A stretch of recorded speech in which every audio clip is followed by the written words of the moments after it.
Dan Illman, Mike Beer, kicking off a 50-cent pick four on a graded stakes-laden card at the Big A on Saturday. Race number seven's for two-year-old fillies going a demanding mile and an eighth.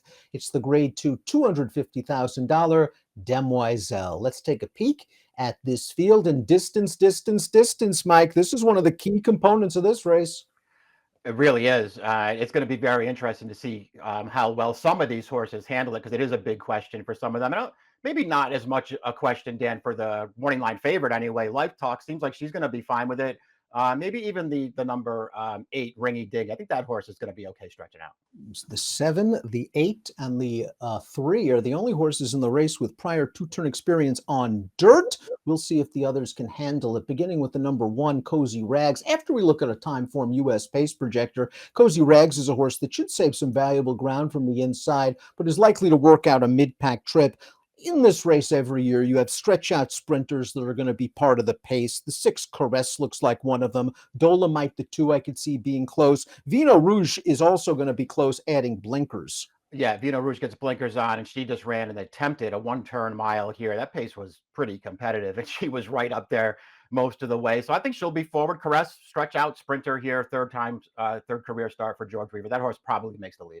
Cozy Rags was an 88-1 debut winner at Keeneland. Pulled off a shocker that day, then tried first level allowance competition, going a one-turn mile at Churchill Downs. Took on a pretty solid horse. That Torpedo and is pretty good. Cozy Rags, though, was a well-beaten third, so she's going to have to do more.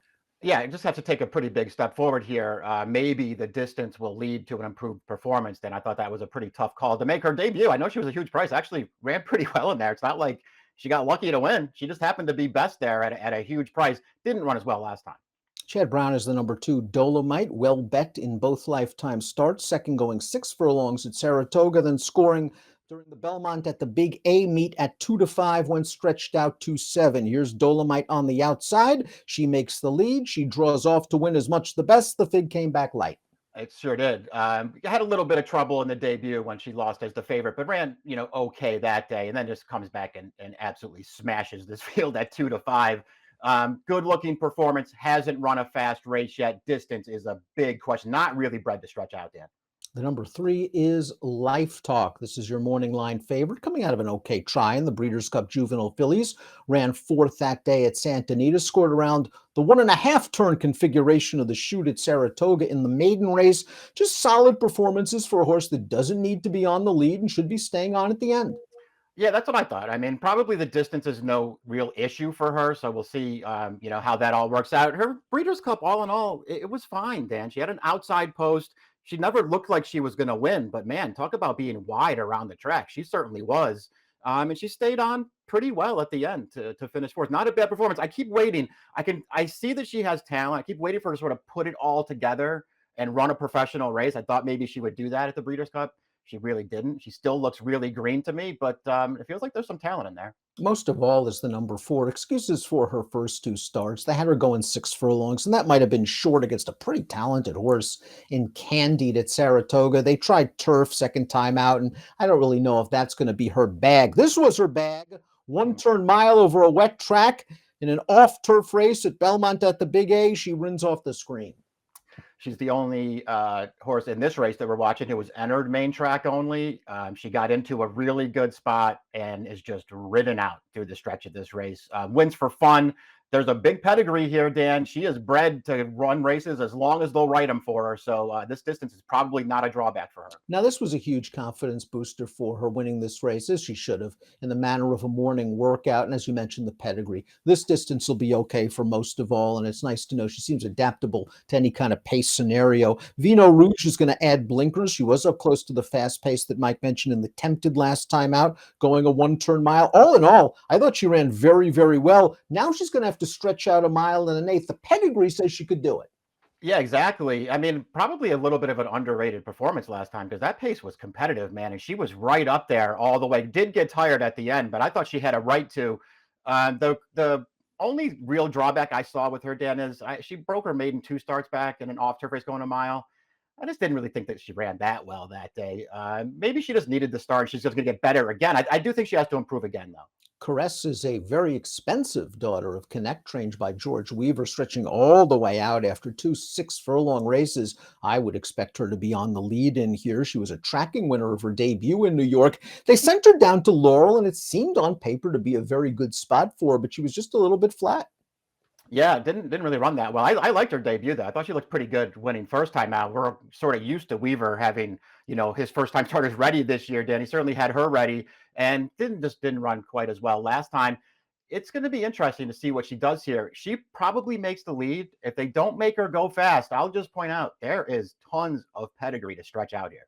Shimmering Lure got her stakes win last time out in the Tempted. Now she took advantage of the fast pace. We take a look at the stretch drive. These horses on the lead have been involved in a hard battle now for a while. Shimmering Lure got the right setup. She got the right ride. Junior tipped her out outside the 3/16. She's full of run, and the horses in front of them are not. Everybody's tired in here, so she's just going to run right by him here as this field comes to the 16th pole. And sort of get away at the end. She did finish well in this race. Then I don't want to really cold water the performance, but the setup was there. And the last, the last quarter mile of that race, it's 26 seconds, man. I mean, of course she's going to be passing horses. There was a little bit of buzz surrounding Ringy Dingy and the rest of the Danny Gargan 2-year-olds at Saratoga this year. She showed some speed in her debut, going 6.5 furlongs. It didn't work out, but then she graduated at a pretty big price.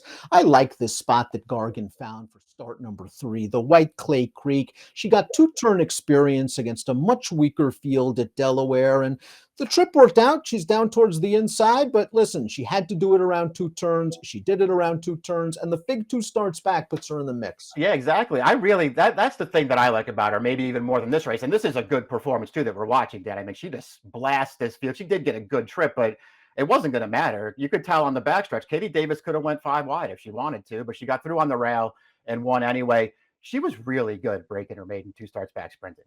Caldwell Loves Gold is a New York bred trying open foes for the first time and is going to have to do this from the far outside post. She ran well in the Maid of the Mist last time out. She was 3rd that day, and she was kind of just hung out wide, Mike. I'm not sure if Caldwell Loves Gold, this was really her best performance. She has run figures, though, that indicate that she could be strong from a class standpoint. That being said, I'm worried about the distance. I am too. It's one of those things that, I mean, she does. If you just go strictly by figures, she's the fastest horse, in the race here. So maybe you're supposed to give her respect for that. I personally like that she's got those figures because I don't like her at all in here. And so maybe they'll just bet her off of the numbers that she's been earning. To me, she looks like a closing sprinter. Louis Saez picks up the mount on Caldwell Loves Gold for trainer Brad Cox. Top picks in the Grade 2 Demoiselle. I'm starting to get a little frustrated with Life Talk, but she's a baby. She's still learning. I'm hoping she could put it all together, and maybe at 1 1/8 she'll finally run that complete race we've been looking for because she appears to have talent.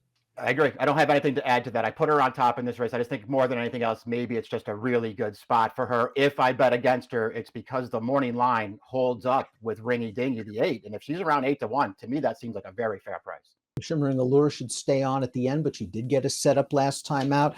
The 5 Veno Rouge is a little bit interesting to me because I thought that, as Mike mentioned, she ran a bit of an underrated race last time out, but she'll have to do it at 1 1/8, and we'll see if Life Talk, returning from the Breeders' Cup, is able to get it done in the Demoiselle.